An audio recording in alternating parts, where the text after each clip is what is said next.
Kitchen. ഇന്ന് നമുക്ക് നല്ല ടേസ്റ്റി ആയിട്ടുള്ള പുളിസാദം അല്ലെങ്കിൽ പുളിയോദര എങ്ങനെ തയ്യാറാക്കാമെന്ന് നോക്കാം. പുളിസാദം തയ്യാറാക്കാൻ വേണ്ടിയിട്ട് ആദ്യം നമുക്ക് അരി വേവിക്കണം. ഞാനിവിടെ 1.5 കപ്പ് ബസ്മതി റൈസ് നന്നായിട്ട് കഴുകിയതിന് ശേഷം ഒരു അരമണിക്കൂർ മുന്നേ വെള്ളത്തിൽ കുതിർത്ത് വെച്ചതാണ്. ഇത് നമുക്കൊന്ന് വേവിച്ചെടുക്കാം. ഈ ബസ്മതി റൈസിന് പകരം നിങ്ങൾക്ക് സോണ മസൂരി റൈസ് വേണമെങ്കിലും ഉപയോഗിക്കാം. അരി വേവിക്കാൻ വേണ്ടിയിട്ട് ഞാനിവിടെ ഒരു വലിയ പാത്രത്തിൽ നിറയെ വെള്ളം എടുത്ത് വെച്ചിട്ടുണ്ട്. ഇത് നന്നായിട്ടൊന്ന് ചൂടായി വരട്ടെ. വെള്ളം നന്നായിട്ട് ചൂടായി അത് തിളയ്ക്കുന്നതിന് തൊട്ട് മുന്നേ ഉള്ള ഒരു സ്റ്റേജ് ആയിട്ടുണ്ട്. ഈ സമയത്ത് ഇതിനകത്തോട്ട് നമുക്ക് നമ്മൾ കുതിർത്ത് വെച്ച ബസ്മതി റൈസ് ചേർത്ത് കൊടുക്കാം.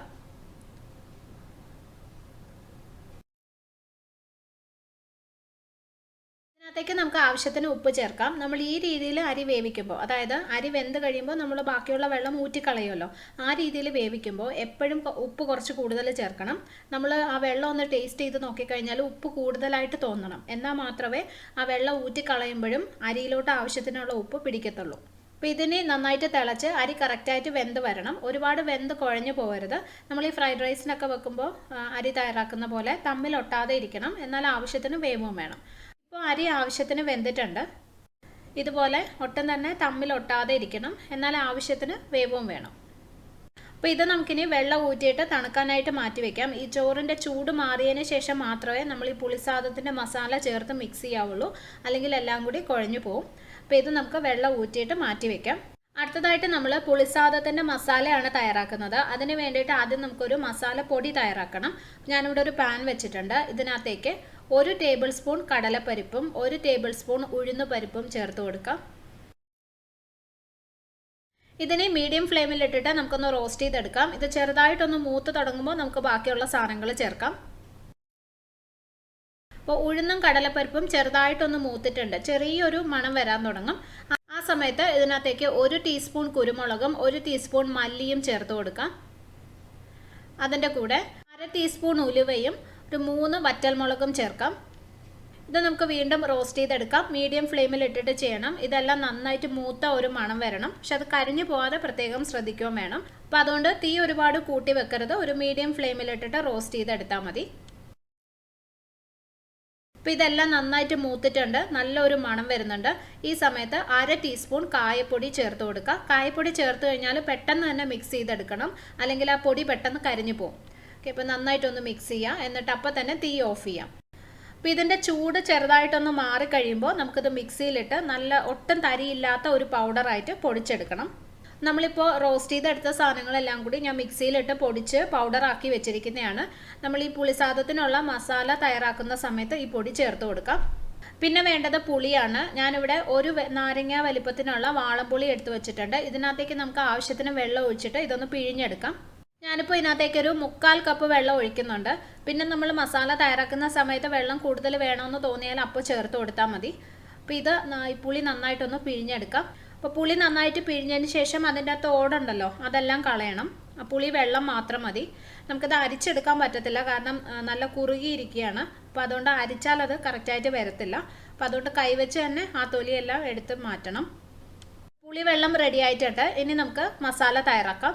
പുളിസാദത്തിനുള്ള മസാല തയ്യാറാക്കാൻ വേണ്ടിയിട്ട് നമുക്ക് നല്ലെണ്ണയാണ് വേണ്ടത്. നല്ലെണ്ണ എന്ന് പറയുമ്പോൾ നമ്മൾ ഈ അച്ചാറിൽ ഉപയോഗിക്കുന്ന എണ്ണ, അല്ലെങ്കിൽ വിളക്ക് കത്തിക്കാനൊക്കെ ഉപയോഗിക്കുന്ന എണ്ണയാണ്. നല്ലെണ്ണ ഉപയോഗിക്കുമ്പോഴാണ് ട്രഡീഷണൽ ആയിട്ടുള്ള പുളിസാദത്തിൻ്റെ ടേസ്റ്റ് നമുക്ക് കിട്ടുന്നത്. പക്ഷേ ഇപ്പോൾ നിങ്ങളുടെ കയ്യിൽ നല്ലെണ്ണ ഇല്ലെങ്കിൽ വേറെ ഏതെങ്കിലും എണ്ണ ഉപയോഗിക്കാം. പക്ഷേ ടേസ്റ്റിൽ ചെറിയ വ്യത്യാസം ഉണ്ടാവും. ഇനി ഒരു പാനിലേക്ക് ഒരു 4 ടേബിൾ സ്പൂൺ നല്ലെണ്ണ ഒഴിക്കാം.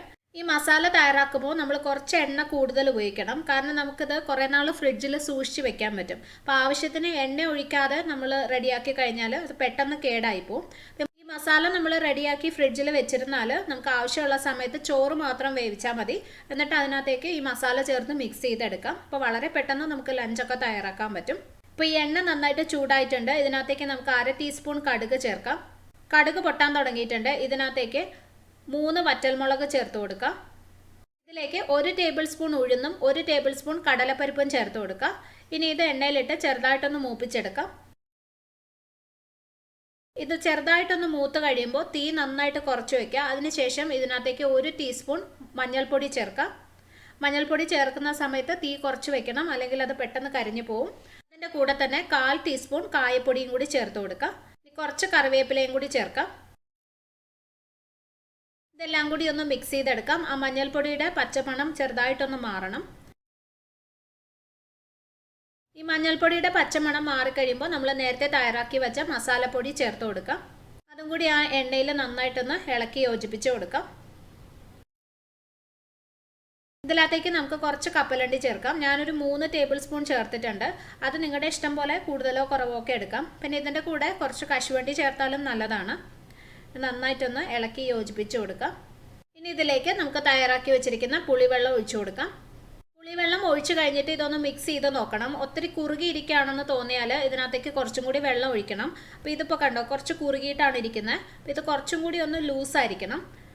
അപ്പോൾ ഇതിനകത്തേക്ക് നമുക്കിനി ഒരു 1/4 കപ്പ് വെള്ളവും കൂടി ഒഴിച്ചു കൊടുക്കാം. അതൊന്ന് ലൂസാവാൻ വേണ്ടിയിട്ടാണ്. ഇനി ഇതിലേക്കൊരു 1 ടീസ്പൂൺ ശർക്കരയും കൂടി ചേർത്ത് കൊടുക്കുക. ആ പുളിയുടെ ടേസ്റ്റ് ഒന്ന് ബാലൻസ് ചെയ്യാൻ വേണ്ടിയിട്ടാണ് ശർക്കര ചേർക്കുന്നത്. ശർക്കരയിൽ കല്ലുണ്ടെന്ന് തോന്നുകയാണെങ്കിൽ നിങ്ങൾക്ക് ചെറുതായിട്ട് കുറച്ച് വെള്ളത്തിലൊന്ന് അലിയിച്ചിട്ട് അതൊന്ന് അരിച്ച് വേണമെങ്കിലും ചേർക്കാം. അപ്പോൾ അത് നിങ്ങളുടെ സൗകര്യം പോലെ ചെയ്താൽ മതി. ഇനി ഇതെല്ലാം കൂടി നന്നായിട്ടൊന്ന് ഇളക്കി കൊടുക്കാം. മസാല കുറച്ചിങ്ങനെ കട്ട പിടിച്ചായിരിക്കും കിടക്കുന്നത്. അത് നമ്മൾ ഈ ഇപ്പോൾ ഒഴിച്ച വെള്ളത്തിലോട്ട് നന്നായിട്ടൊന്ന് മിക്സ് ചെയ്തെടുക്കാം.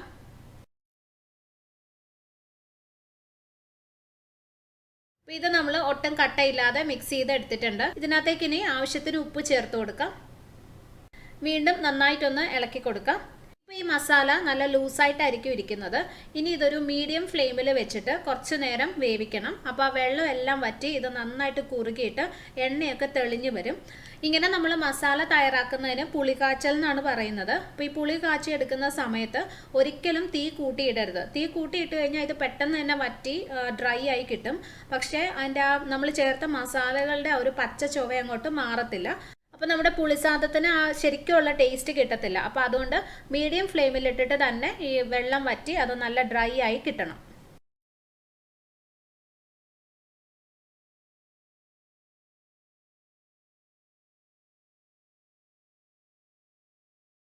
ഇപ്പോൾ കണ്ടോ ഇത് നന്നായിട്ടൊന്ന് വെള്ളം വറ്റി വന്നിട്ടുണ്ട്. കണ്ടില്ലേ എണ്ണയൊക്കെ നല്ലതായിട്ട് മുകളിൽ തെളിഞ്ഞിട്ടുണ്ട്. അതുപോലെ ആ മസാലയുടെ ഉള്ളിൽ നിന്നും എണ്ണ ഇങ്ങനെ പുറത്തോട്ട് വരും. ഇതുപോലെ ആദ്യം നമ്മൾ കുറച്ച് എണ്ണ ഉപയോഗിച്ച് കഴിഞ്ഞാൽ ഇതുപോലെ എണ്ണ തെളിയത്തില്ല. അതുപോലെ ആ മസാല ഇങ്ങനെ നന്നായിട്ട് എണ്ണയിൽ കിടന്ന് മൂത്ത് കിട്ടത്തില്ല. അപ്പോൾ അതുകൊണ്ടാണ് ആദ്യമേ ഞാൻ ആവശ്യത്തിന് എണ്ണ ഒഴിക്കണം എന്ന് പറഞ്ഞത്. അപ്പോൾ ഇത് കുറച്ചും കൂടെ ഒന്ന് ഡ്രൈ ആവണം. പിന്നെ ഞാൻ നേരത്തെ പറയാൻ വിട്ടുപോയത്, ഇത് അടച്ചു വെക്കേണ്ട ആവശ്യമില്ല. ഇതുപോലെ തുറന്നിട്ട് തന്നെ വറ്റിച്ചെടുത്താൽ മതി. ഇടയ്ക്കിടയ്ക്ക് അത് അടിയിലൊന്നും പിടിക്കാതെ ഒന്ന് ഇളക്കി കൊടുത്താൽ മതിയാവും.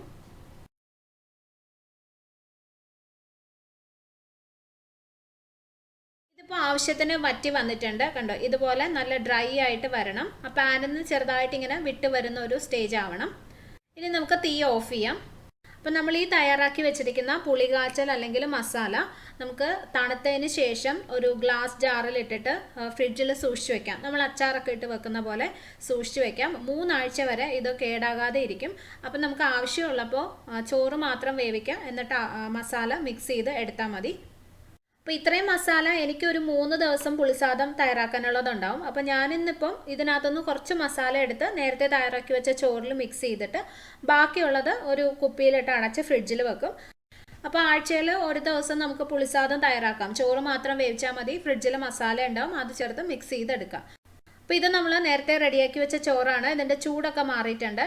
ഇതിനകത്തേക്ക് നമുക്ക് ആവശ്യത്തിന് മസാല ചേർത്ത് മിക്സ് ചെയ്തെടുക്കാം. എത്ര മസാല ചേർക്കണം എന്നുള്ളതിന് കൃത്യമായിട്ട് അളവൊന്നുമില്ല. നിങ്ങളുടെ ടേസ്റ്റ് പോലെ ചേർക്കാം. ആദ്യം കുറച്ച് ചേർത്തിട്ട് ഒന്ന് മിക്സ് ചെയ്ത് നോക്കാം. എന്നിട്ട് ഒന്ന് ടേസ്റ്റ് ചെയ്യുമ്പോൾ കൂടുതൽ വേണമെന്ന് തോന്നിയാൽ പിന്നെയും ചേർത്ത് കൊടുക്കാം. പിന്നെ നമുക്ക് ചോറ് അധികം ഉടഞ്ഞു പോകാതെ ഒന്ന് മിക്സ് ചെയ്തെടുക്കാം. മസാല ചോറിലെ എല്ലാ സ്ഥലത്തും ഒരുപോലെ വരണം.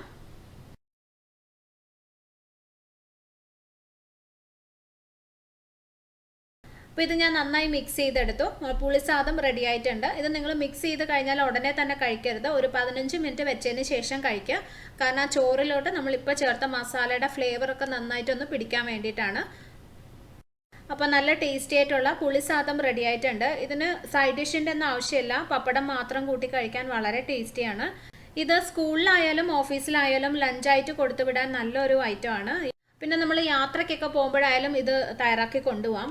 പെട്ടെന്ന് കേടായി പോകത്തില്ല. അപ്പോൾ ഇത് ബാക്കി വന്ന പുളികാച്ചിലാണ്. ഇത് നമുക്ക് ഫ്രിഡ്ജിൽ വെക്കാം. ഇനി നിങ്ങൾ അടുത്ത തവണ എടുക്കുമ്പോൾ ഇത് കുറച്ചൊന്ന് കട്ടിയായിട്ട് തോന്നിയാൽ, ചിലപ്പോൾ നമ്മളൊരു ഒരാഴ്ചയൊക്കെ കഴിഞ്ഞായിരിക്കുമല്ലോ എടുക്കുന്നത്. അപ്പോൾ കുറച്ച് കട്ടിയായിട്ട് തോന്നുവാണെങ്കിൽ അടുപ്പിൽ വെച്ചിട്ട് ചെറുതായിട്ടൊന്ന് ചൂടാക്കി എടുത്താൽ മതി. അപ്പം ഒന്ന് സോഫ്റ്റ് ആവും. അതിനുശേഷം നമ്മൾ തയ്യാറാക്കി വെച്ചിരിക്കുന്ന ചോറിൻ്റെ കൂടെ ചേർത്ത് മിക്സ് ചെയ്തെടുക്കാം. അപ്പോൾ നിങ്ങൾ തീർച്ചയായിട്ടും ഇതൊന്ന് ട്രൈ ചെയ്ത് നോക്കണം. ഇഷ്ടപ്പെട്ടാൽ എനിക്ക് കമൻറ്റ് ചെയ്യാനും വീഡിയോ ഷെയർ ചെയ്യാനും മറക്കരുത്. അതുപോലെ ചാനൽ സബ്സ്ക്രൈബ് ചെയ്തിട്ടില്ലാത്തവരാണെങ്കിൽ ചെയ്യാനും മറക്കരുത്. ഇനി നമുക്ക് വേറൊരു നല്ല റെസിപ്പിയായിട്ട് കാണാം. Thank you for watching Anu's kitchen.